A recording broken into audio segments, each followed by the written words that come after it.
Some men seek fame, some men seek fortune, like Spike Jonze. But those men are all fools because the only thing worth seeking in this world is the Ark of the Covenant. Oh, that's the one thing. I want the phone to call God and tell him, thank you. Hello, God, are you there? It's me. It's me, Antonia Futterer. That's who we're going to be talking about. This is somebody I've wanted to talk about for a long time. Why? Just because of how he's been described to me. Okay. The inspiration for Indiana Jones. He has to have a hat, right? That's a fedora and a He's just a great hat brown salesman. So again, that name, Antonia Futterer. Not even Antonio? No, it's weird. I kept thinking like, well, certainly this is spelled wrong or he's Yeah. a woman. Gender norms certainly must apply in this story, right? So not much is known about this man with the first name of a woman and the last name of a hot dog. He was born June 12th, 1871 in Sydney, Australia. This one's for our Australian. Our Hey, down, guys. down under. Stop it. Don't do that. Stop that. sorry. They don't like that. Emma. Emma. This is an episode of a podcast. Do they play backwards in Australia? We're so sorry. I can't do it. Willoughby Wallaby. His dad was from Germany and his mom was from Denmark. So naturally, Antonia dropped out of school in the 3rd grade. I'm putting down every country. You really are swinging hard today. I wrote Were that. you on Twitter earlier? Is this what happens when you go on Twitter? I checked Twitter and suddenly I got incelled. Take that, 2 countries not known for dropping out of school. He decided instead of learning how to read, to learn how to weave cane furniture in his dad's cane furniture kidding. business. So he was just making like cane furniture. His dad didn't just write in a Bible journal all day? Sorry, I'm just trying to go along with the still putting movies. down Australia? You're putting down Indiana Jones now. Yeah, no, it's Henry. He's learning his dad's business, carrying umbrellas or whatever Yeah. Sean Connery did in that movie. Cane weaving, you said? Weaving cane furniture. Oh, okay. Yeah. No, he's not making canes. No, he's not raising cane. He was Citizen Kane, though. And then the Australian gold rush hit. I know. That was almost the most surprising part of this story, that there was an Australian I had to look on a map gold and like, rush. they're not California. How'd the gold get there? What, they steal our gold, those criminals? I'm so sorry, Australia. I'm so sorry, the 2 people we know from Australia who've been so nice to us, which is rare for an Australian. This was the 1890s, and Antonia was now 26 years old. So he decided to travel west to Kalgoorlie. I assume our Australian fans can only be happy with the way I pronounce that. So he went there to dig up some of those money potatoes, gold. Stop that. Problem was, he kept getting appendicitis. But he keeps getting it. And he had to go home before he struck it rich. I guess he struck it rich at bile in his appendix or whatever. You'd know more than I would. He almost died, but while he was healing, he opened up a Bible for the first time ever. Speaking of Indiana Jones's dad, first time ever, he opened it up and the page said, "My son, forget not my law, but let thine heart keep my commandments. For length of days and long life and peace shall they add to thee." Foster's, Australian for God. We've gotten through like a half a paragraph of this, and I've made fun of Australians more than I ever have in my life. In every conceivable way. You've taken every stereotype and you've just... And I've made a few new Hail ones. Mary is just like hard throws across the lawn. Well, speaking of Hail Mary, back to the Bible. So- apparently that Bible verse meant something to him. So he swore then and there. Apparently it's that Bible gibberish. It's meant something to him. That nonsense. Now I'm taking down religious people. Everybody watch out tonight. I'm angry from this Spike Jonze story. He made me question God. He swore that if he survived his appendicitis, he would devote his life to teaching the Bible, and he did, and he did. Did you make that promise when you got appendicitis? Yeah, I promised that I was going to give my appendix to our Lord and Savior. Thank you for giving me something that my body rejected. I didn't need this. Thank you for that. I want to thank God for this unnecessary organ. I believe this is yours, God.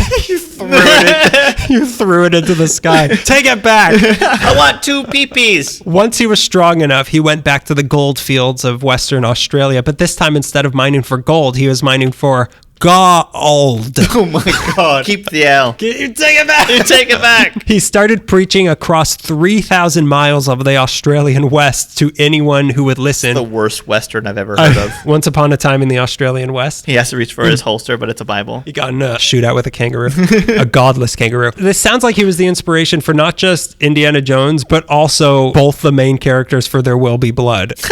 He started at as Daniel Faraday or whatever. Is that his name? No, Daniel Plainview. Australian view. Who's Daniel Faraday? I have enough. We're going to look it up later, and we're all going to giggle. It was during this time... Probably a Nazi or something. That guy who took over for Hitler. It was during this time that he met a man named Alexis Jeffries, who is an evangelist, but also the dad of soon-to-be heavyweight champion of the world, Jim Jeffries. Not the comedian Jim Jeffries, who is also Australian, which made this even more confusing. Jeffries sent Futterer and his wife Alma on a mission to convert the godless souls of America in 1911. So now Futterer was stationed in Oakland, California, which at this point was probably just a bunch of failed gold miners like himself. So he fit right in. Oh, we have something to talk about. Yeah. Remember when we didn't find gold? I remember that time. Remember when we all had to eat our own shoes?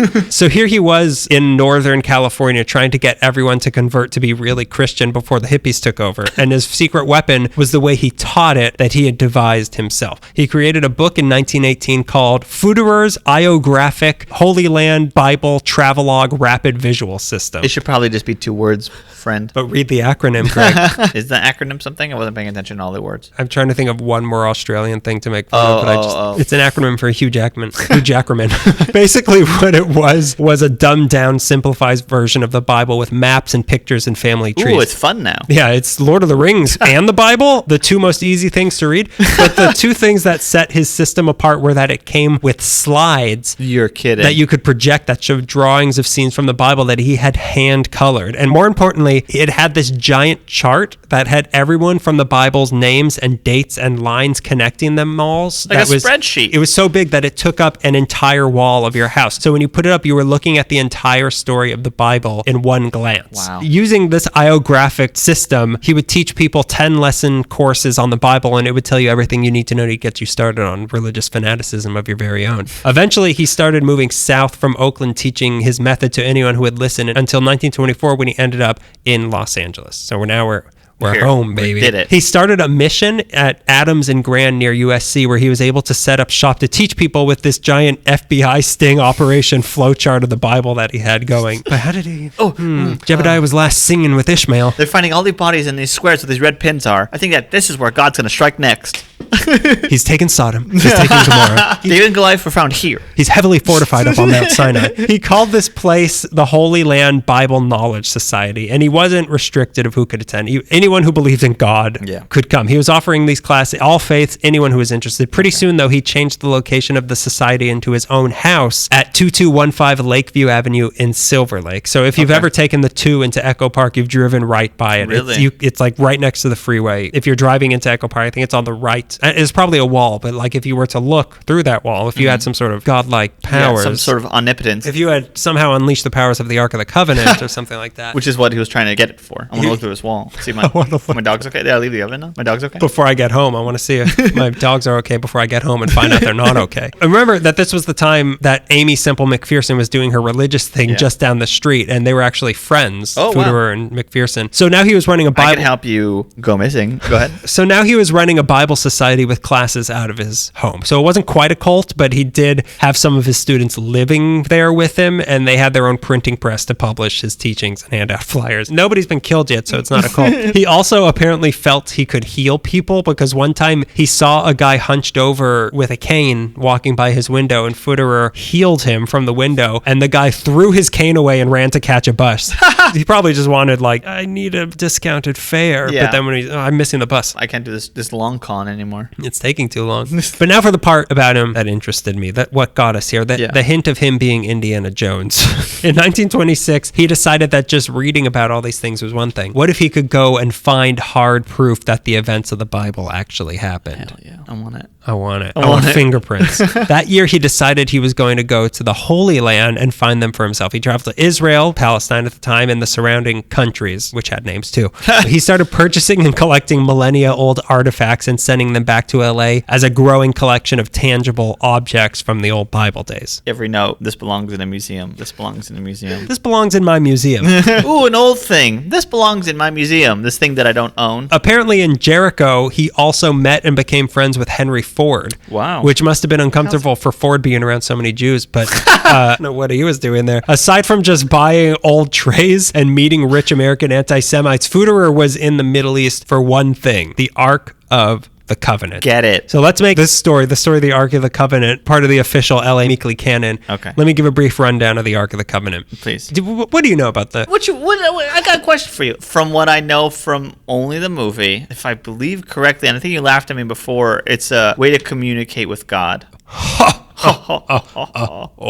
It's what David used to beat Goliath with. Yeah, he slingshotted the Ark of the Covenant into him. It was the holding case of the 10 Commandments. Oh, okay. So Moses brought them down from Mount Sinai, and they eventually built this thing to carry them around in the desert before they got to Israel. Moses had just willy-nilly. Moses didn't need a case. Yeah, willy-nilly. It was a pretty big deal in Judaism, allegedly. It was stored in Solomon's big temple in Jerusalem until 587 BC, when the temple was destroyed by Nebuchadnezzar, who I think lived in Echo Park, and it disappeared forever. Enter Antonia Futterer. He did extensive research on the Ark and decided it was not in fact lost, but was instead hidden under either Mount Nebo or Mount Pisgah in Jordan. Okay. So he headed to Mount Nebo, where he met the Sheikh of Nebo, who made a contract to work together in their search for the Ark of the Covenant. They shook hands and said, Wahad, meaning we are one. And Futterer's search was on. On this search, he became the first person to drive a car to the top of Mount Nebo, which was actually too hard to do, so he had donkeys carry it up for him, and then he just drove it down the other side. Hit the brakes. Slow down! Go faster. Go faster! He presses on the brake, and it's just contraption whip that's hitting the donkeys. Just stabbing a donkey in the butt.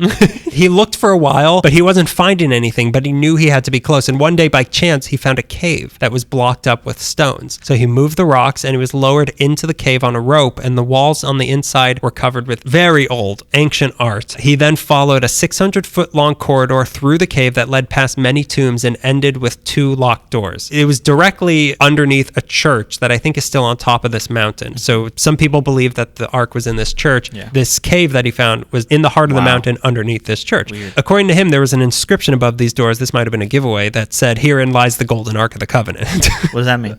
It could mean anything. I'll spend some days decoding it, but... He was confident that the Ark was behind these doors, but he wasn't equipped to get through them. And when he got back out and he asked the authorities permission to continue his search, they said no. So he just gave up and accepted that it must not have been a good time for God to have his Ark discovered. So he just let it go. That's where his search for the Ark ended. Wow. He spent about 2 years in the Middle East sending back treasures. No Ark. All these treasures, meanwhile, they went to his house. It became a collection/museum that eventually took over his entire house. Imagine, yeah. There were artifacts from Israel, Egypt, Damascus, Babylon, Cyprus. Some of the things were 5,000 years old. Eventually, it was just he was just living in a museum. Yeah. It was called the Palestine Exhibition, then later the Egyptian Exhibition, and eventually the Holy Land Exhibition as it's known today. But whether he had gotten as close to finding the Ark of the Covenant as he claimed, it was all good publicity, and that was probably more important to him than finding the Word of God. The Los Angeles Examiner had been writing about his quest for the Ark and started referring to him as the Ark Explorer. So to draw even more attention to his museum and his teaching program, of course, in 1931, he made it into Ripley's Believe It or Not by setting the record for the longest sermon ever at 20 hours long. Cool. It was also the same day that the record was set for most children throwing tantrums and asking when are we going to the Sizzler in one 20-hour stretch. He even wrote Palestine Speaks, which was one of the first modern travel guides for the Middle East. Aside from inspiring Indiana Jones many, many years later, he was inspiring Hollywood in his time also. A lot of the actual artifacts he brought back were loaned to people like Samuel Goldwyn to use in early movies that took place in the Middle East. They use actual artifacts? Yeah, some of the stuff was from his museum. Do you have anything? I know this is 3,000 years. Do you have anything that's 8,000 years old?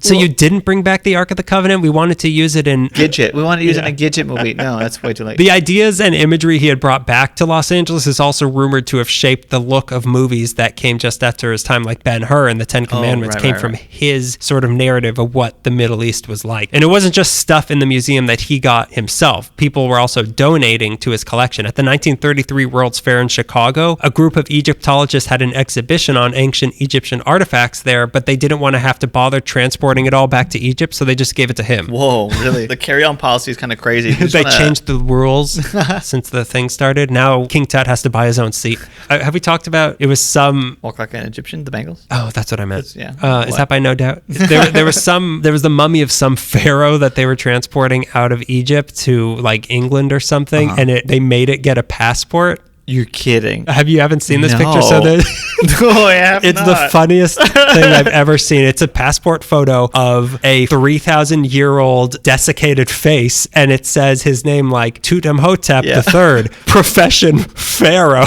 And it was like date of birth 4700 BC. You know that they didn't need to do that. And they were just like, just make them do it. I bet they'll do it. I bet they'll do anything to get that mummy across. And they show that you actually did it. Make him get a driver's license.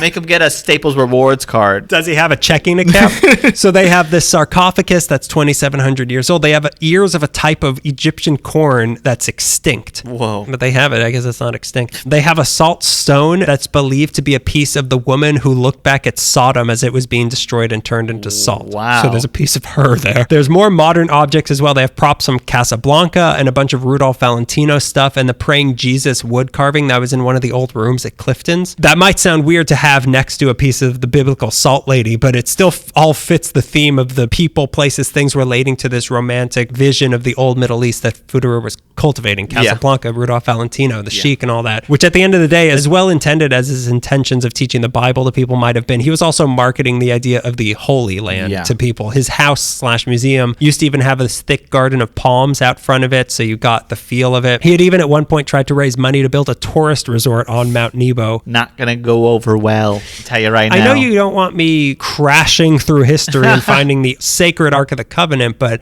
what if I just open like a sandals resort on top? That's better, right? We'll give you 2 nights free. Access to the swimming pool. Listen, chic.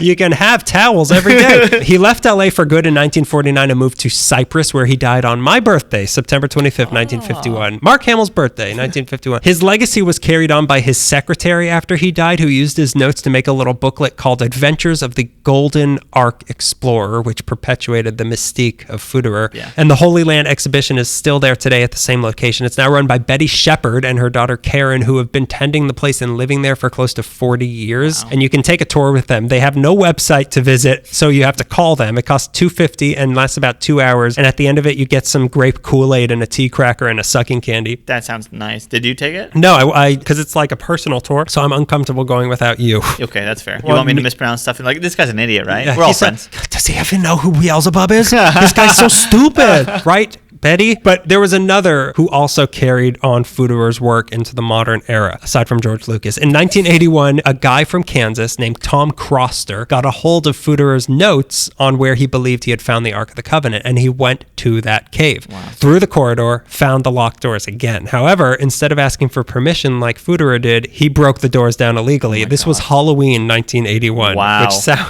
That sounds like Halloween 1981. It was a crazy storm that night. A lot of people's faces melted. Appropriately, behind the doors, it was a crypt. And in the middle of it were some carrying poles and a golden chest that fit the measurements given in the Bible of the Ark of the Covenant. And he didn't dare touch this chest, but he took pictures which he refused to release to the public. Instead, he claimed that God told him that there was a banker named David Rothschild who was a direct descendant of Jesus, and that he didn't give me all of his money. He said that he was the only one who should be shown the way to the Ark. Rothschild didn't care, and he ignored this guy, so he just kept the pictures hidden. But a few years later, an archaeologist managed to convince him to let him see the pictures, which did show what he described, an ark, a golden ark in the middle of a room, but he wasn't convinced of their authenticity. But after Croster came out with this story, the country of Jordan canceled all archaeological expeditions in their land, so nobody else is allowed to try to find what may or may not be in the middle of that mountain. Good job, Kansas guy. Way to ruin it for all of us amateur archaeologists.